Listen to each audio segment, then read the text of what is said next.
Welcome back to my YouTube channel. ఇవాళ మనం almost 7 days out ఉన్నాం షేరు క్లాసిక్కి. And today's workout is chest and back.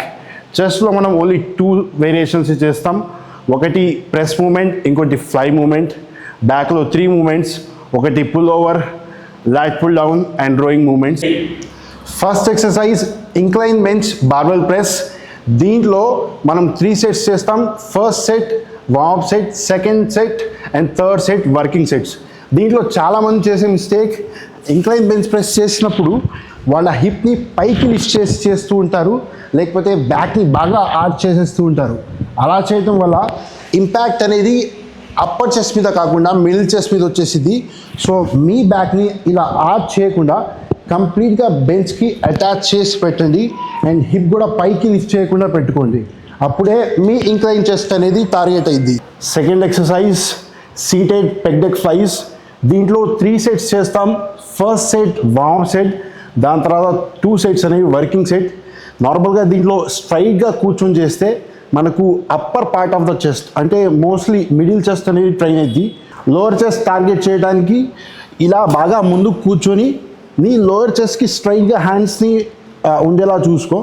And చేసేటప్పుడు ఈ బైసెప్తో నీ చెస్ట్ని ప్రెస్ చేస్తున్నట్టు ఫీల్ అవ్వు.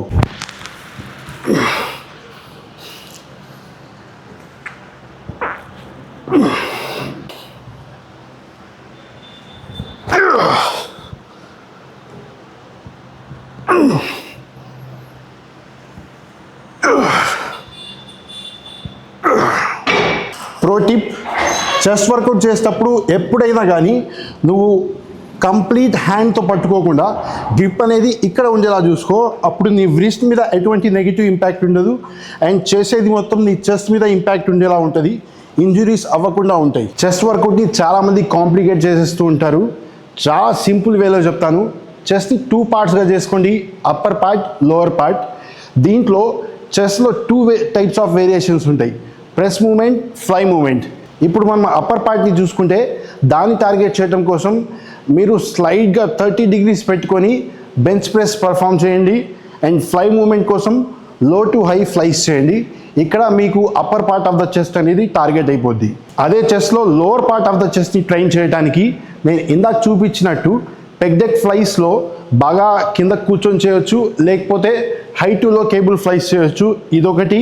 అండ్ ప్రెస్ మూమెంట్స్లో లోవర్ చెస్ట్ని టార్గెట్ చేయడానికి డిక్లైన్ బెంచ్ ప్రెస్ చేయొచ్చు. సో ఇప్పుడు సింపుల్గా చూసుకుంటే అప్పర్ పార్ట్ ఆఫ్ ద చెస్ట్ని ట్రైన్ చేయడానికి ఇంక్లైన్ బెంచ్ ప్రెస్ చేయండి, అది డంబుల్ అయినా కానీ బార్బెల్ ప్రెస్ అయినా కానీ. ఫ్లై మూమెంట్స్కి వచ్చేసరికి లో టు హై ఫ్లైస్ చేయండి కేబుల్ మీద.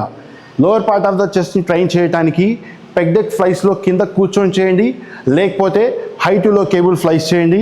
అండ్ ప్రెస్ మూమెంట్స్లో వచ్చేసి లోవర్ పార్ట్ని టార్గెట్ చేయడానికి డిక్లైన్ ప్రెస్ చేయండి. ఈ 4 exercises చేస్తే చాలు, మీ చెస్ట్ అనేది కంప్లీట్గా ట్రైన్ అయిపోద్ది. దాన్ని ఓవర్ కాంప్లికేట్ చేసి 7 to 8 exercises చేయాల్సిన అవసరం లేదు. ఇప్పుడు బ్యాక్ వర్కౌట్. చెస్ట్ మనం ఓన్లీ 2 variations చేసాం. బ్యాక్ వచ్చేసరికి 3 variations చేస్తాం. ఫస్ట్ వేరియేషన్ వచ్చేసి wide grip lat pull down. దీంట్లో చాలామంది చేసే మిస్టేక్, వైడ్గా పట్టుకుంటే బ్యాక్ వైడ్గా అయింది అనుకుంటారు. బట్ అలా కాదు, మన షోల్డర్ కంటే కొంచెం వైడ్గా పట్టుకుంటే చాలు.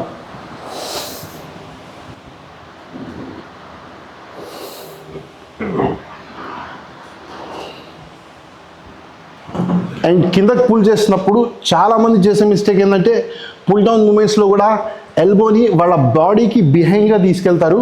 అలా చేస్తే కనుక అది రోయింగ్ మూమెంట్ అయిపోద్ది.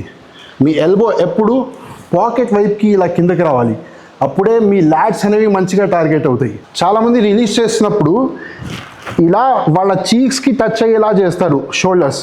అలా చేస్తే కనుక మీ షోల్డర్స్ అండ్ ట్రాప్స్ అనేవి ట్రైన్ అవుతూ ఉంటాయి, లాట్స్ కాదు. సో మీరు చేయాల్సింది దీన్ని ఇక్కడ టచ్ చేయటం కాదు, షోల్డర్స్ని ఇలా ముందుకు రిలీజ్ చేయాలి. అప్పుడే మీ లాట్స్ మంచిగా స్ట్రెచ్ అవుతాయి అండ్ మ్యాక్సిమం మజిల్ గ్రోత్ అనేది ఉంటుంది. బ్యాక్లో second variation seated chest supported rowings. ఒకటి మనం పుల్ డౌన్ మూమెంట్ చేసాం, సెకండ్ వన్ రోయింగ్ మూమెంట్ చేస్తున్నాం. దీంట్లో చాలామంది చేసే మిస్టేక్, బ్యాక్ని ఇలా రౌండ్ చేస్తూ ఉంటారు రిలీజ్ చేసేటప్పుడు. ఆ మిస్టేక్ మాత్రం అస్సలు చేయకండి. బ్యాక్ని స్పైన్ స్ట్రైట్గా అలానే ఫిక్స్ చేసేయండి. రిలీజ్ చేసేటప్పుడు ఓన్లీ మీ షోల్డర్స్ అనేవి ముందుకు ప్రొట్రాక్ట్ అవ్వాలి, అప్పుడు మీ బ్యాక్ అనేది మంచిగా స్ట్రెచ్ అయ్యిద్ది. ఇప్పుడు నేను చేసేలాగా చేయండి. బ్యాక్ని ఫిక్స్ చేయడం స్పైన్ని, రీట్రాక్ట్, ఓన్లీ షోల్డర్స్ని ప్రోట్రాక్ట్ చేయాలి. చాలామంది బ్యాక్ని ఇలా రౌండ్ చేసేస్తారు, అలా చేయకుండా ఓన్లీ షోల్డర్స్ ప్రోట్రాక్ట్ చేయాలి. బ్యాక్ని ఫుల్గా స్పైన్ స్ట్రైట్గా ఉండేలా చూసుకోండి.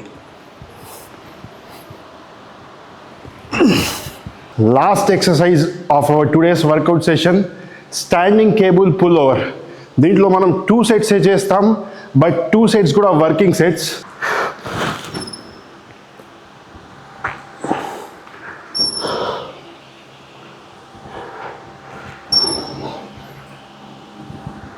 బ్యాక్లో కూడా మేజర్గా 3 వేరియేషన్స్ ఉంటాయి. ఒకటి పుల్ డౌన్, ఒకటి రోయింగ్స్, ఒకటి పుల్ ఓవర్. ఈ 3 వేరియేషన్స్ చేస్తే చాలు.